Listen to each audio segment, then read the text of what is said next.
Jangan lupa subscribe YouTube channel Metro TV News dan jangan lupa nyalakan notifikasinya.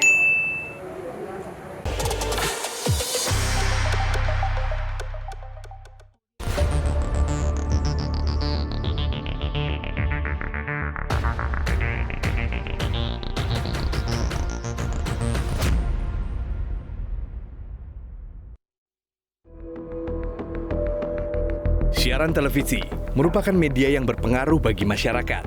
Kehadirannya yang memanjakan pemirsa melalui sajian audiovisual menjadi daya tarik yang diminati di antara banyak jenis media. Setelah hampir 60 tahun siaran televisi analog mengudara, sampailah pada saat di mana televisi analog harus berakhir karena tuntutan zaman. Digitalisasi televisi pada akhirnya menyudahi kisah sukses TV analog selama lebih dari setengah abad. Ketika teknologi televisi booming pada akhir dekade 70 dan awal tahun 80-an, teknologi televisi itu mendisrupsi jenis-jenis media yang lain. Dan akhirnya media televisi mencapai masa keemasan lah. Tetapi belakangan dengan munculnya teknologi internet dengan berbagai variannya, di situ media televisi secara global maupun nasional mendapatkan tantangan. Tantangan itu harus direspon dengan transformasi dalam berbagai hal. Di banyak negara di dunia, TV analog sudah lama ditinggalkan dan telah mengadopsi saluran TV digital. Di Indonesia, penerapan digitalisasi penyiaran rencananya akan dilakukan melalui sejumlah tahapan. Pada mulanya, pelaksanaan siaran analog dan digital akan dilakukan secara bersamaan atau dikenal dengan istilah simulcast. Pada tahap ini, industri televisi diharapkan dapat mempersiapkan diri untuk beralih ke format digital sebelum akhirnya melakukan migrasi ke TV digital. Indonesia satu-satunya negara yang belum resmi secara resmi berpindah dari analog ke digital. Indonesia satu-satunya. Kenapa? Karena perubahan dari analog ke digital itu memerlukan undang-undang. Nah, di Indonesia sampai sekarang parlemennya belum memutuskan. Menurut saya migrasi TV analog itu sudah terlambat di Indonesia gitu. Jadi negara lain sudah lama melakukan itu dan sampai sekarang kita masih terbata-bata ya antara maju dan mundur gitu ya.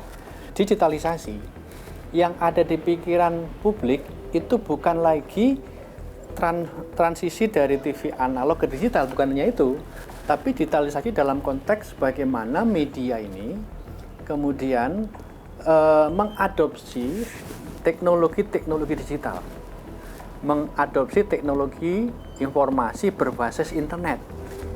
Sesuai dengan tuntutan zaman, sudah semestinya proses digitalisasi televisi ini berjalan.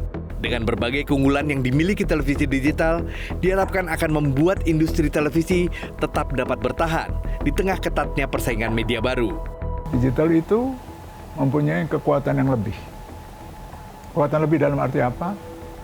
Dia bisa lebih efisien, pertama. Kedua, gambar dan suaranya jauh lebih bagus. Terus ketiga, digital itu perangkat-perangkatnya juga lebih efisien dibanding analog. TV digital terestrial itu akan menghasilkan tontonan yang lebih baik, gambar lebih jernih, dan itu akan memanjakan mata penonton. Yang kedua itu karena alasan undang-undang. Undang-undang penyiaran itu mengamanatkan perlunya demokratisasi penyiaran. Demokratisasi penyiaran itu mengandaikan kepemilikan yang diverse. Kepemilikan itu harus banyak. Kepemilikan televisi itu tidak hanya ada di tangan-tangan tertentu. Karena kalau satu frekuensi yang sekarang itu hanya dipegang oleh satu orang, pemilik, kalau kita menerapkan TV digital terestrial ini, maka satu frekuensi itu bisa menjadi 6 kanal sampai 12 kanal. Yang ketiga, ini tuntutan zaman. Tuntutan zaman ini apa? Itu disrupsi media. Industri media adalah industri yang paling dasar dan paling awal terkena disrupsi oleh media-media baru. Nah, kalau kita tidak mengikuti ini, kita akan ditinggalkan. Selamat malam pemirsa, setelah mengudara sekitar 60 tahun, TV analog di Indonesia akhirnya akan berganti menjadi TV digital. Kita tahu bagaimana kualitas TV digital menjadi sesuatu yang lebih baik daripada TV analog, namun kita juga melihat bagaimana kemudian pengaturan TV digital ini akan bisa membuat demokratisasi bagi penggunaan kanal publik secara lebih baik. Pertanyaannya adalah, apakah kemudian tahapan-tahapan yang dilalui ini akan menjadi sesuatu yang berjalan dengan baik? Lalu bagaimana dengan serangan dalam tanda petik disrupsi beberapa platform yang mungkin harus bersaing atau harus dihadapi oleh pengguna-pengguna TV digital? Dan bagaimana masyarakat bersiap untuk menghadapi peralihan TV analog menjadi TV digital? Dan pemirsa, malam ini bersama saya Leonard Samosir, inilah Economic Challenges, dan telah hadir bersama kami di Grand Studio 4 orang narasumber. Yang pertama adalah Menteri Komunikasi dan Informatika Johnny G. Plate. Pak Johnny, selamat malam. Selamat malam, Leo. Selamat malam. Dan kemudian telah hadir juga Ketua Komisi 1 DPR RI, Mutia Hafid. Mbak Mutia, selamat malam. Selamat malam, senang kembali di sini. Baik, terima kasih. Dan juga telah hadir di sebelah kiri saya, CEO Media Group, Muhammad Mirdal Akib. Mas Mirdal, selamat malam. Selamat malam, Leo. Baik. Dan juga telah hadir pengamat media, Ignatius Haryanto. Mas Hari, selamat malam. Selamat malam. Baik. Kita akan memulai diskusi ini dan saya ingin bertanya dulu kepada Pak Joni. Pak Joni, kalau bicara peralihan TV analog ke TV digital, bagaimana sebenarnya proses sampai saat ini? Apakah memang persiapan menuju full digital tahun depan ya, itu sudah sampai mana, Bang? Ya, Leo, yang pertama ya selamat ulang tahun untuk Metro TV dulu. Baik, terima kasih. 21 tahun sudah menjadi TV yang dewasa dan matang. Oke. Iya, Pak Joni. Migrasi itu sudah dimulai sejak 31 Agustus tahun 2019 melalui penetapan siaran simulcast. Oke. Itu sudah dimulai. Tetapi analog switch off-nya belum ditetapkan kapan.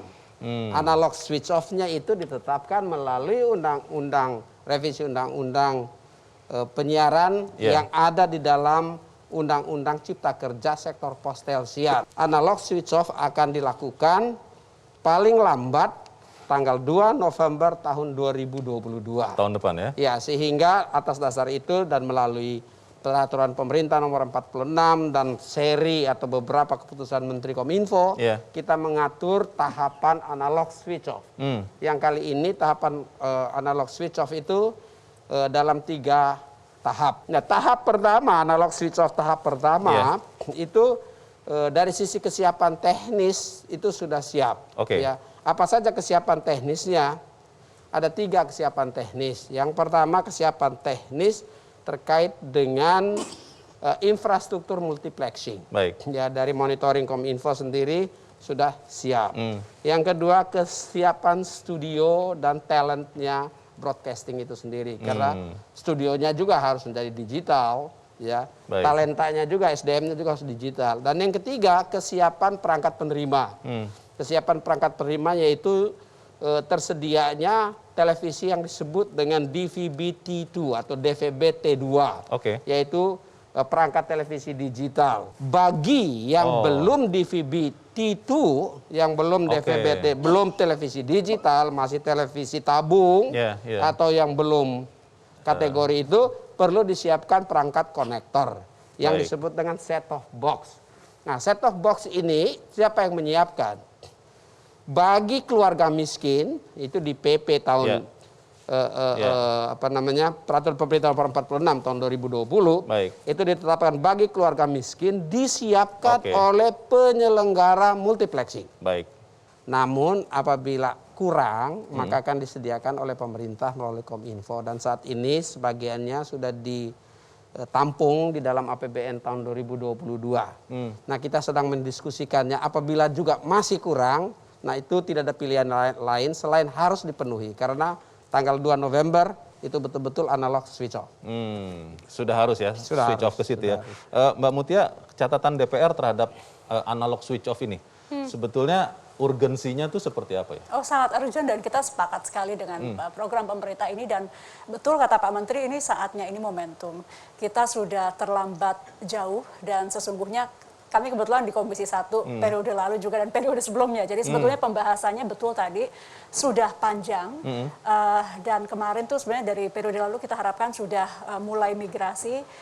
Prinsipnya kan kalau digitalisasi itu dua, Leo, diversity of content dan diversity of ownership. Jadi lebih banyak owner sehingga 270 juta penduduk Indonesia ini tidak dikontrol oleh 1-2 pemilik TV saja, tapi pemilik TV-nya kita harapkan bisa banyak. Kemudian diversity of content, karena channelnya akan lebih banyak, kontennya kita harapkan akan lebih kaya. Jadi manusia-manusia Indonesia akan mendapatkan informasi yang lebih kaya, lebih berkualitas, lebih beragam, sehingga pemikirannya juga keanekaragaman yang kita junjung tinggi di Indonesia itu bisa lebih terjaga. Nah memang kemudian Undang-Undang Cipta Kerja yang mengamanahkan untuk kita melakukan switch off di 2022 November itu didukung, didukung sekali, dan kita dapat comply dengan waktu itu karena itu adalah undang-undang harus dipatuhi. Namun demikian menuju ke November 22 ini detailnya ini yang harus betul-betul kita kerja sama-sama, tidak hanya DPR, pemerintah, tapi juga dari TV, Pak Mirdal, dan juga tentu masukan dari masyarakat. Misalnya tadi dikatakan bagaimana masyarakat itu secara kesiapan penerimaannya. Kita tahu di masa pandemi informasi menjadi amat penting untuk didapatkan. Jadi tidak boleh ada mereka yang kemudian karena ada switch off, akses terhadap informasinya terputus. Itu tidak boleh. Jadi kita bukan menitik beratkan industri karena kita ingin menganak-emaskan industri, tapi kalau industri TV-nya along the way ada gangguan, yang terdampak masyarakat. Saya sampai lupa tadi karena semangat. Selamat ulang tahun Metro TV, dan mudah-mudahan di usia ke-21 ini Bang Mirdal, ini menjadi tonggak sejarah kita juga bisa beralih dari analog ke digital. Baik, terima kasih Mbak Mutia, dan pemirsa tetaplah bersama kami. Economic Challenges kami lanjutkan sesaat lagi.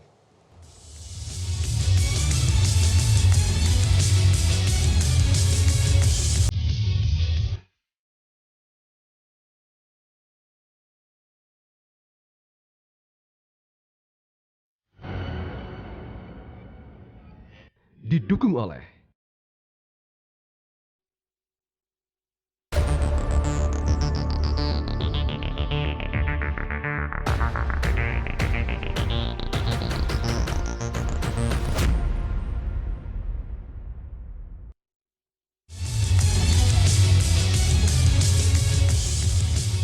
Terima kasih pemirsa, masih bersama kami di Economic Challenges. Kita masih membicarakan analog switch off. Saya ingin bertanya ke Mas Mirdal. Mas Mirdal, kalau kita melihat kesiapan untuk migrasi dari TV analog ke TV digital, bagaimana sebagai pelaku industri mengantisipasi hal itu? Apalagi tadi Pak Menteri mengatakan 2 November 2022 itu tidak lama lagi. Bagaimana Pak? Ya sebenarnya kalau dari sisi industri, ini dari tahun 2015 sebenarnya udah obsolete semua nih. Kalau kita lihat di ruangan ini aja ya, 2016 itu kita merubah total seluruh infrastruktur kita di dalam. Mulai dari kameranya digital, MCR-nya digital, kemudian seluruh perangkat digital. Tetapi begitu masuk ke rumah-rumah, itu turun menjadi analog lagi gitu. Karena sistemnya belum digital. Transmisinya masih analog. Nah ini menjadi akhirnya end to end-nya dia tetap akhirnya ujungnya diterima sebagai analog, itu satu. Yang kedua, peralatan kalau kita mau ganti itu sudah nggak ada lagi yang analog. Itu sejak 2015-2016. Akhirnya yang terjadi kanibalisasi sebenarnya dari sektor industri. Nah yang ketiga, sebenarnya kita mengajak semua rekan-rekan penyelenggara multiplexer bahwa di samping sebenarnya ini keniscayaan sebenarnya, bukan pilihan. Oh, keniscayaan. Iya, ini keniscayaan. Kenapa itu, Mas? Satu tadi, capex-nya sendiri udah nggak mungkin untuk analog. Itu nggak mungkin. Zamannya memang sudah berubah. Iya, zamannya udah berubah. Terus yang kedua, hari ini Pak Menteri selalu gaungkan digitalisasi. TV nggak bisa lagi single distribusi channel. Dia harus multi distribution channel. Kontennya yang harus diperbaiki. Nah, digital terestrial adalah salah satu distribusi channel aja sebenarnya. Yang kedua, konten-konten baru akan bersaing secara lebih baik gitu.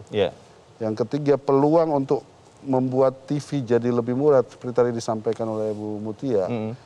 Tidak perlu lagi punya transmisi, tidak perlu lagi punya antena dengan investasi yang cukup besar. Lebih efisien ya? Lebih efisien, memudahkan teman-teman untuk kemudian mendirikan TV. Tinggal memang dari teman-teman regulasi, KPI, kualitasnya harus tetap dijaga gitu. Baik, makasih Mas Medal. Saya ingin ke Mas Haryanto. Mas Haryanto, kita sudah melihat tadi dijelaskan Pak Menteri tahapan-tahapan. Lalu sudah dijelaskan juga kenapa kita mau berpindah dari analog ke digital. Sebagai pengamat media, apa yang Anda lihat menjadi prioritas yang benar-benar harus dikawal supaya proses ini benar-benar bisa berjalan dengan mulus sampai 2 November 2022? Oke, terima kasih. Sebelumnya mungkin saya ingin mengucapkan juga selamat ulang tahun untuk Metro TV yang sudah 21 tahun ada di Indonesia. Menurut saya memang dalam soal analog switch-off ini sosialisasi sudah banyak dilakukan oleh kementerian ya. Dan saya kira juga ini walaupun waktunya mundur-mundur lagi seperti itu, tetapi saya setuju bahwa memang ini tidak bisa, ini keniscayaan. Perpindahan ini adalah sebuah keniscayaan. Tetapi lalu kemudian menurut saya ada beberapa yang perlu kita pertimbangkan lebih jauh. Satu, saya kira dari sisi pelaku industrinya perlu dipertimbangkan kesiapan mereka untuk memproduksi program-program yang lebih banyak, begitu kan? Dengan kanal yang lebih banyak kan otomatis lalu kemudian juga konten juga harus dibuat lebih banyak. Kita berhadapan juga dengan situasi di mana situasi digital di tempat lain juga sudah muncul banyak konten kreator yang memiliki kanal sendiri masing-masing ya. Nah, bagaimana kreativitas dari para pelaku industri ini berhadapan dengan para konten kreator yang lain? Maksudnya itu di platform selain TV begitu ya? Betul. Platform di luar TV. Yang kedua saya kira juga yang penting adalah prinsip yang tadi Mbak Mutia katakan, diversity of content dan diversity of ownership. Seberapa itu betul-betul memang bisa dilakukan? Karena kita melihat bahwa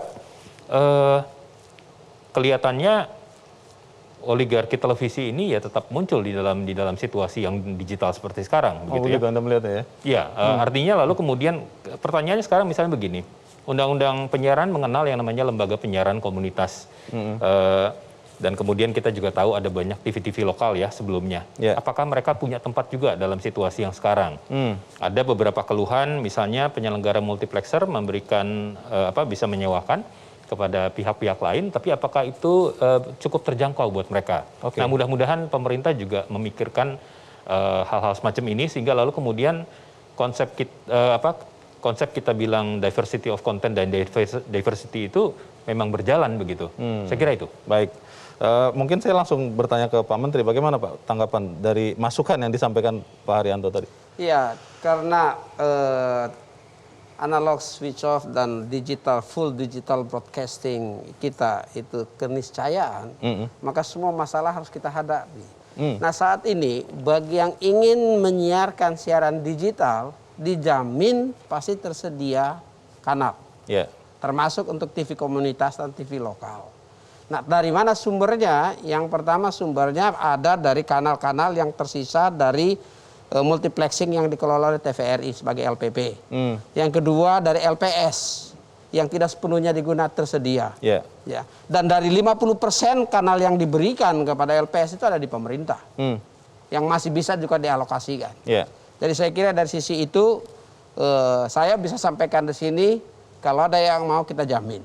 Namun sustainability industri itu harus kita jaga. Jangan semuanya mau jadi bangun televisi lalu menjadi killing fields dan mati. Ini harus kita jaga untuk industrinya sendiri ya.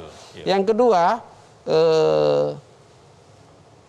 kepada pengguna ya atau mitra nanti dari penyelenggara multiplexing berapa tarifnya dan seterusnya itu sudah ada formula yang ditetapkan dan formulanya sama. Pemerintah akan hadir di sana untuk menjaga ya ceiling dan floor pricing dari tarif itu. Sehingga tidak membebankan dan tidak juga ya mematikan. Itu yang akan dijaga. Karena ada formula, ya formula kan berlaku untuk semuanya, Pak. Detail formulanya saya tidak hafal ya, tetapi ada formula yang mengatur agar relasi antara penyewa multiplexing dan penyelenggara multiplexing itu secara bisnis to bisnis bisa diatur dengan baik. Mengapa? Karena penyelenggara multiplexing ini punya tanggung jawab capex dan opex yang gede, dia harus bangun infrastruktur multiplexing, Pak. Betul. Ya, dia harus bangun. Ini bukan cuman spektrumnya saja, tapi ada investasi ya. Itulah formula itu yang mengatur sehingga nanti ada fair bisnis di antara penyelenggara multiplexing dan pengguna kanal. Baik, saya nanti akan bertanya ke Mbak Mutia karena melihat perkembangan teknologi terakhir di Indonesia itu sering agak tertinggal regulasi ketimbang pelaksanaannya. Tapi kita harus jeda dahulu dan pemirsa tetap bersama kami.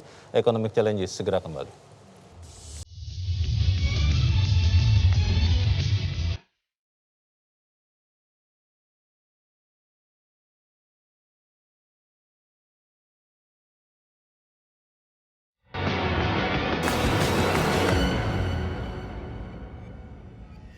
Didukung oleh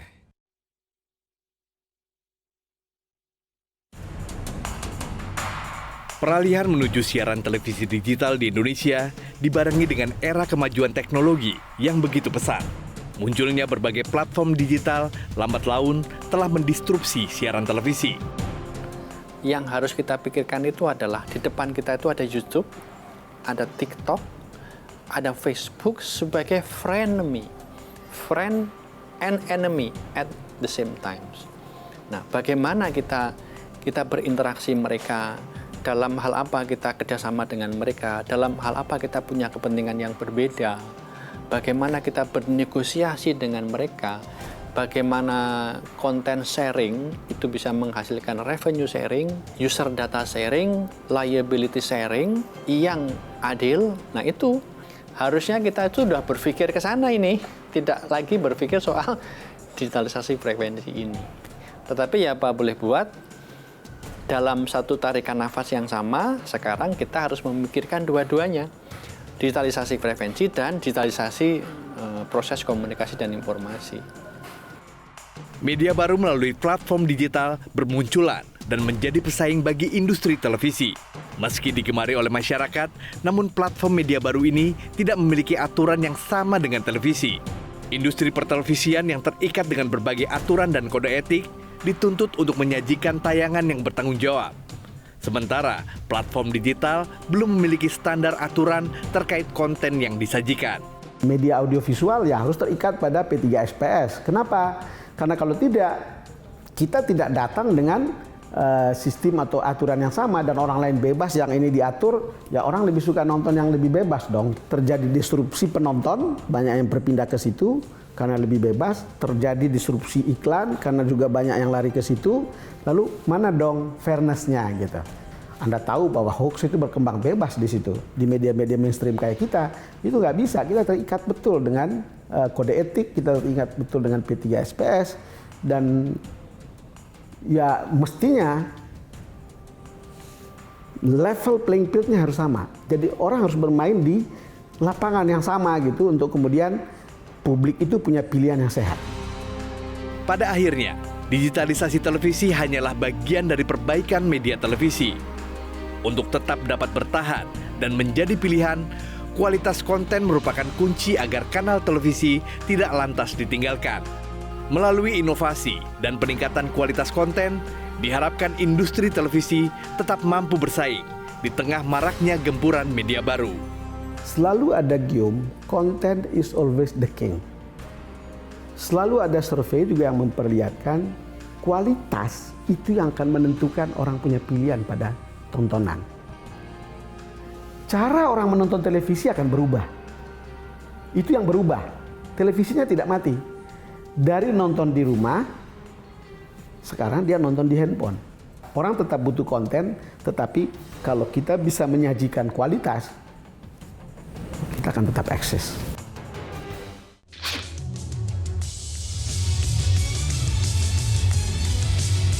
Terima kasih Mas Anda masih bersama kami di Economic Challenges. Saya ingin langsung ke Mas Mirdal. Kalau bicara persaingan, ketika nanti digital, channel kan semakin banyak Mas. Kemudian juga kalau kita bicara over the top, karena tadi sudah disampaikan oleh Pak Menteri, Mbak Mutia, bagaimana pelaku industri, Mas Mirdal, itu siap untuk menghadapi persaingan itu? Ya, ini menjadi babak baru sebenarnya. Jadi begitu analog switch off itu diberlakukan, sebenarnya pola baru dalam berbisnis TV itu dimulai. Jadi konten akan menjadi utama. Bahkan sebenarnya kita nggak sebut lagi TV nanti, channel. Kenapa? Karena satu konten itu harus didistribusikan di multi channel, multi distribution. Oke. hanya salah satunya adalah digital terestrial. Ya. Selebihnya ada di device kita, sehingga bisa dinikmati on demand, any place, anywhere, anytime, any device. Itu yang nanti, jadi kekuatan konten itu sendiri sebenarnya. Nah, disinilah nanti kita sangat berharap juga nanti di dalam undang-undang penyiaran, redefinisi ulang tentang penyiaran itu sendiri gitu. Termasuk fairness terhadap treatment perlakuan distribusi channel yang lainnya. Oke. Jadi kalau untuk digital terestrial memang harus ada kewajiban tadi socio entrepreneur dan segala macam. Yeah. Nah, di distribusi channel lainnya juga Harus kita sama. harap ada sama gitu supaya tercipta battlefield yang fair. Umpamanya di sini ada pemberlakuan tadi kalau KPI memberlakukan P3 SPS Sensor atau ya? apa. Nah, di sini jangan sampai ini yang bisnis yang sudah diambang disrupsi ini penuh dengan regulasi yang Heavily regulated. dan memang terus memberikan literasi dan edukasi. Iya. Tapi kemudian yang distribusi channel lainnya hampir tanpa regulasi sama sekali. Sebebas-bebas ya. Nah, ini yang juga nanti kita harap ditampung di dalam undang-undang penyiaran gitu. Nah, kalau itu tercipta, insya Allah ini semua akan lebih baik gitu secara bisnis. Yeah. Yang kedua, kita juga akan menerapkan nanti mohon izin sama Pak Menteri dalam pola penerapan pricing multiplexing agar kemudian pricing itu dibikin ada skema paket juga. Jadi apabila mau siaran multiplexing di kota-kota yang ekonominya maju, dia harus menggandeng juga dengan daerah-daerah yang ekonominya sedang atau yang kecil. Oke. Karena pasti yang akan berlaku yang rame itu di Jawa full tuh. Akhirnya jadi terpusat di Akhirnya situ terpusat lagi. di Jakarta dan kota-kota besar. Pusat-pusat ekonomi Sehingga tradisional. channel-channel di kota-kota lain itu tidak bisa, akhirnya nggak muncul juga ekonominya. Jadi umpamanya ngambil Jakarta, Yeah. dia harus bergandengan juga dengan umpamanya Sumedang atau yang lain. Jadi jadi satu paket. Nah, Baik. supaya kemudian ekonomi dari daerah yang kita harapkan tadi bisa Bergerak sama-sama. bergerak sama-sama. Terima kasih Mas Haryanto, karena Mas Mirdal sudah mengatakan revisi undang-undang supaya ada kesamaan level permainan dari baik TV digital, multiplexer ataupun platform yang lain. Tapi itu kan belum juga terjadi ya. Bagaimana menurut Anda? Kalau menurut saya memang di satu hal Undang-Undang Cipta Kerja menyelesaikan beberapa masalah dalam Undang-Undang Penyiaran, begitu ya. Tapi itu kan dari urusan yang terkait dengan bisnis saja. Tapi terkait dengan masalah konten, lalu kemudian bagaimana lembaga regulator semacam KPI, begitu ya. Nah, itu bagaimana bergerak dan lain-lain seperti itu saya kira masih PR, masih belum terselesaikan. Ya, saya setuju bahwa platform-platform lain seringkali lalu kemudian muncul atau mengeluarkan konten tanpa memikirkan tentang etika, tentang standar apa yang banyak dimintakan kepada lembaga-lembaga penyiaran saat ini, begitu ya. Konten tertentu di tempat lain bisa ngomong dengan kasar, dengan ya mungkin kalau di TV sekarang rokok aja nggak mungkin muncul gitu. Betul. Ya, tapi di platform yang lain bisa muncul minuman keras ya, omongan-omongan yang mungkin kalau ditonton anak kecil, anak remaja dan lain-lain seperti itu, nah itu bermunculan tanpa ada sensor, tanpa ada satu aturan khusus. Saya kira itu PR-PR yang ke depan perlu diperbaiki, diselesaikan juga begitu ya. Baik. Artinya betul bahwa dari sisi hukum seringkali memang agak ketinggalan dengan perkembangan teknologi dan lain-lain seperti itu. Tetapi begitu kita sadar bahwa kita mengalami ketertinggalan, mari kita kerjakan PR itu untuk kemudian kita bisa mengisi kekosongan hukum begitu ya. Atau kekosongan etika begitu. Baik, terima kasih Mas Haryanto. Pak Menteri, bagaimana? Ya, yang pertama tadi pasti regulasi penting untuk menjaga playing fields yang sama. Iya. Nah, setuju sekali. Definisi penyiaran itu apa? Karena ada penyiaran terestrial, ada penyiaran streaming, ada macam-macamnya harus didefinisikan dengan benar agar payung hukum dan menjaga equal level of playing fields itu terjaga. Yeah. Nah, yang kedua adalah yang terkait dengan hak-hak tadi, apakah itu ini media ya, industri media, hak-haknya publisher rights misalnya, ya content producers rights, itu harus dijaga, ya, dan intellectual property rights. Nah, ini nanti harus punya payung hukum. Ya, kita ada beberapa benchmark yang bisa menjadi acuan kita sehingga konvergensi media, industrinya bisa terjaga dengan baik. Yang ketiga adalah hak-hak masyarakat. Nah, secara khusus yang menjadi isu besar adalah hak-hak anak misalnya. Fitur-fitur parental lock itu juga harus bisa. Dan kalau bisa juga bahkan dari teknologi coverage area. Karena undang-undang setiap negara itu kan berbeda-beda. Ada negara tertentu dengan perlakuan tertentu dibolehkan, tapi di tempat yang lain tidak boleh. Nah ini saya sudah bertemu dengan teknologi company ya, dengan platform media sosial itu untuk menyampaikan setidaknya dua hal itu. Hak-hak anak harus dijaga. Yang kedua bagaimana pemanfaatan teknologi. Nah, coverage teknologi ini memang masih sangat high cost dan belum tersedia. Tetapi fitur parental lock itu sudah bisa tersedia. Nah, sekarang disiplin kita sebagai pemirsa yang menonton. Yang kedua, yang terkait dengan TV digital, nanti salah satu fitur yang baik juga dimungkinkan adanya parental lock. Jadi nanti siaran-siaran itu bisa lebih terkendali. Jadi di sisi yang satu kita minta supaya sesuai dengan budaya dan nilai-nilai bangsa kita. Tapi di sisi yang lain ya ada ruang-ruang yang kita bisa batasi menurut usia misalnya. Ini semua dimungkinkan di dalam teknologi ini. Tapi tentu secara bertahap diimplementasikan, dilaksanakan. Satu catatan saya yang ingin saya sampaikan tadi yang berkaitan dengan TV digital, yang infrastruktur multiplexing misalnya, Pak Mirdal, satu yang harus kita jaga adalah dia cost basis. Jadi kita akan lihat cost-nya berapa, jangan sampai nanti diambil keuntungan dari situ. Karena itu sebetulnya untuk menjaga return on investment dari investasinya. Yang kedua distribusinya. Jadi akan kita lihat juga jangan sampai semuanya hanya di daerah-daerah yang dari sisi pasar sangat sangat menjanjikan, melupakan pasar-pasar yang baru bertumbuh gitu. Nah, ini semuanya akan kita bicarakan dan kita selesaikan dengan baik. Terima kasih Pak Menteri, dan pemirsa tetaplah bersama kami. Economic Challenges akan berlanjut selepas jeda berikut ini.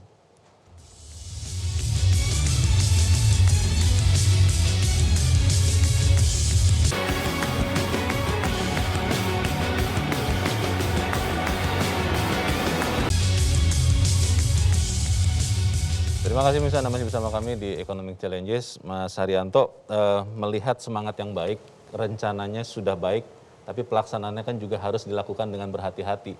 Apa harapan Mas Haryanto supaya migrasi TV analog ke digital di Indonesia ini benar-benar bermanfaat untuk semua orang? Jangan hanya satu pihak diuntungkan, yang lain tidak. Bagaimana Mas? Ya, pertama menurut saya adalah di satu sisi pelaku bisnis, pelaku industri ya sudah dilakukan ada pembagian, dan lalu kemudian siapa yang menjadi multiplexer, siapa yang menjadi penyewa itu juga sudah diatur. Nah saya kira yang lain-lain itu terkait dengan kelengkapan regulasi, hukum gitu ya. Bagaimana mengatur atau melihat konten-konten tersebut dan bagaimana kemudian juga melindungi kepentingan masyarakat, anak dan lain-lain. Kemudian juga saya kira tentu saja masyarakat mendapatkan keuntungan dengan adanya banyak kanal ini. Tetapi tentu saja kita berharap bahwa banyaknya kanal ini juga mencerminkan diversity of content tadi gitu ya. Jangan sampai lalu kemudian konten yang dihasilkan ya ini cuma relay dari produk populer dari budaya lain misalnya seperti itu gitu ya.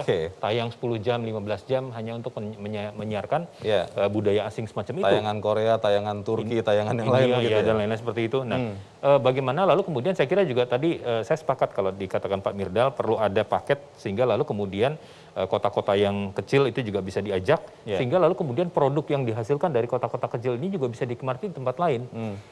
Sejauh ini kan kritik terkait dengan penyiaran kita itu adalah terlalu berbasis pada Jakarta. Baik. Nah, bagaimana kemudian konten-konten ini menjadi semakin dekat buat masyarakat, menginspirasi, tidak hanya menampilkan hiburan-hiburan yang tanda kutip gosip dan lain-lain, tapi juga bagaimana kemudian memberikan inspirasi yang baik dan lain-lain ya.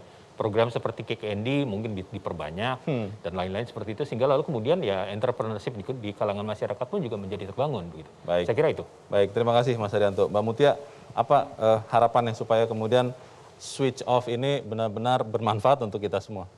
Ya, pertama kan juga tadi kita belum bicara kualitas nih karena banyak sekali aspeknya ya. Tadi lebih kepada fair play, tapi kualitas tayangan, maksudnya jernihnya layar dan lain-lain itu juga kan salah satu target yang ingin kita capai. Jadi kita titipkan pemerintah, teman-teman multiplexer untuk nanti itu harus terjadi. Nggak ada gunanya kita switch digital kalau suaranya juga masih buruk, gambar juga masih jelek dan lain-lain. Kualitas teknisnya tidak maksimal gitu ya. Betul. Dan catatan saya, mohon maaf teman-teman TV, saya juga dulu di TV, tapi salah satu yang mengkontribusi cepatnya turunnya industri pertelevisian dibandingkan gegap gempitannya dunia digital yang ada melalui internet adalah salah satunya kegagalan mendekati permasalahan sosial di tingkat lokal atau di tingkat terdekat. Jadi keangkuhan layar TV-TV nasional dulu yang tadi Mas ini katakan gagal membuat orang di daerah merasa dekat. Jadi ketika ada YouTuber lokal yang mengangkat permasalahan sosial di daerahnya, dia langsung merelasikan diri kepada hal tersebut. Jadi dulu kegagahan TV ada pada ketidakadanya pilihan masyarakat di daerah. Nah sekarang dengan fenomena seperti itu, teman-teman industri televisi bagaimana membaca fenomena di daerah, bagaimana mempersilahkan terutama untuk multiplexer pemain-pemain TV lokal untuk bergabung. Lembaga penyiaran komunitas yang tadi saya sampaikan dekat dengan permasalahan sosial di daerah. Karena orang di hari begini akan menonton hal-hal yang dekat secara sosial kepada kehidupan mereka. Relevan dengan dirinya. Sehari-hari. Dan itulah tujuan dari sebetulnya digitalisasi penyiaran. Bagaimana demokratisasi bisa terjadi tidak hanya di tingkat pusat, tapi bagaimana di lokal tuh diskursus tentang pembangunan kabupaten, pembangunan kota, pembangunan desa itu bisa hidup dengan semarak. Begitu. Terima kasih Mbak Mutia. Pak Menteri, bagaimana Pak? Ya, jadi analog switch off itu tugas amanat undang-undang. Kita harus sukseskan. Untuk mensukseskan tentu tidak mudah, ada banyak tantangan yang akan kita hadapi. Namun melalui kegotong royongan dan kerja kolektif, semua ekosistem pertelevisian dan telekomunikasi saya meyakini ini bisa. Kita bisa lakukan bersama-sama. Nah satu hal juga bagi pemerintah dan masyarakat, ya, semakin cepatnya analog switch off akan memberikan ruang pemanfaatan sumber daya spektrum yang besar bagi pemerintah.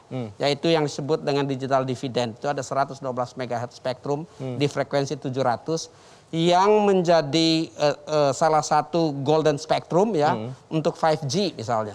Ya juga itu bisa dipakai dan dimanfaatkan untuk teleeducation, untuk telehealth, untuk bencana dan lain sebagainya. Ada banyak sekali pemanfaatan spektrum sebagai hasil dari analog switch off. Manfaat ekonomi dihitung sekitar 2.800 triliun sumbangsi pada PDB sampai dengan tahun 2030. Bahkan bisa mencapai 3.500 triliun sumbangsinya bagi PDB di tahun 2035. Jadi ada banyak sekali manfaat untuk negeri kita dari analog switch off dan pemanfaatan digital dividend spektrum 700 MHz itu. Baik, terima kasih Pak Joni. Mas Mirdal, Metro TV dan tentunya ingin terus berkiprah untuk bangsa. Apa harapannya dalam proses migrasi dari analog ke digital ini? Jadi gini, sebagai multiplexer kita investasi tidak kecil, cukup besar. Kita sudah menghitung penetrasi televisi 4 tahun sampai 5 tahun ini masih akan paling dominan di Republik ini. Tetapi penetrasi platform lain itu menanjaknya cukup drastis. Yang ini yang pertama harus kita sikapi secara bersama-sama dengan pemerintah dan regulator. Agar tadi pertama kita harapkan adanya tercipta battlefield yang sama, playing ground yang kemudian fair gitu di situ. Yang kedua adalah kemudian bagaimana kemudian perlindungan terhadap konten-konten yang kita produce. Ini penting sekali gitu. Ke depan tidak penting lagi sebenarnya distribusi channelnya. Yang paling kuat itu adalah kontennya gitu. Kontennya ini yang akan dicari. Orang nanti nggak akan lihat lagi Metro TV, tapi yang dilihat itu programnya. Orang akan cari programnya dan seterusnya. Nah, seberapa serius nanti kita bikin sebuah regulasi untuk melindungi, memproteksi konten ini gitu. Karena seperti tadi sudah disampaikan juga, di platform lain seringkali kemudian terjadi plagiasi yang luar biasa. Untuk satu produksi acara kita bisa menghasilkan 500 juta sampai 1 miliar. kemudian kita promokan. Begitu promo, teman-teman ngomong, oh saya akan nonton, tapi di platform lain. Nah, ini yang kita juga dan seluruh penyelenggara multiplexer 100% adalah industri nasional gitu. Baik. Pengusaha nasional. Ini yang kita harapkan juga ke depan kita bisa bersama-sama menyusun. Digitalisasinya itu tidak ada diskusi lagi, itu keniscayaan. Iya. Tetapi ini harus diiringi juga dengan tadi regulasi yang agar menciptakan fairness di antar platform yang lain. Gitu. Baik. Baik, terima kasih Mas Mirdal dan pemirsa, itulah akhir dari diskusi kita untuk malam ini. Kita berharap analog switch off dari TV analog menjadi TV digital membawa manfaat untuk seluruh bangsa kita. Saya berterima kasih kepada Mas Ignatius Haryanto, Mas Mirdal, Mbak Mutia Hafid, dan Pak Menteri Johnny G. Plate.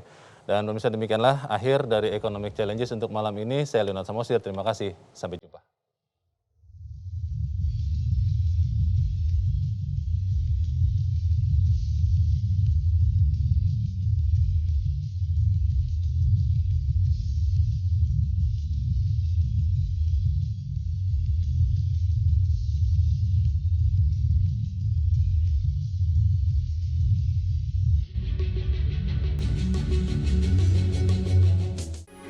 Metro TV,